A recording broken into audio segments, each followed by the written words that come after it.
Selamun aleyküm. Uğraşıyorsun. Neçe so'mdan bu? Ulan yine bir son koradı ulan. 25'ten mi bura? Ava. 25'ten. Erkek ekan bu. Bir tane korazlar 25 son. 25'ten. Bedene. Doktorlara 30 son. Bu tohumlar neçe so'm buna? Kumlar kilosu 60 son. Kilosu 60'tan. Ava. Yarım kilosu 30 son. Yarım kilosu 30 so'm. Donası 700 son.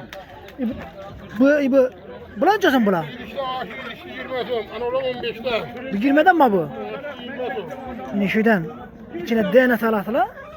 Yan başından neşide onu iyi verdi yine. Yine. Bu 25'ten ha.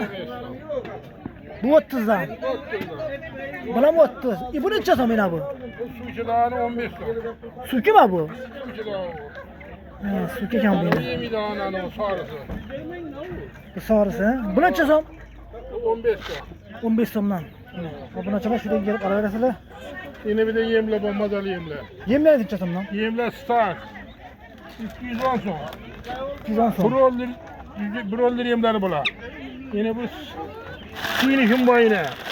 Finish Bu neçe so'm? 200 son. 200 so'm. 195'en beri alama. Rostum var. Rost diyeyim. Bu neçe so'mdan? Bula kokoreç yarma 6 son. Buğday bilen kokoreç çıkanı 5 son. Amerikası neçe so'm? Arka doğduradan ne suç diyeyim. İbirden yemisini okudu ben. 6 yarım son.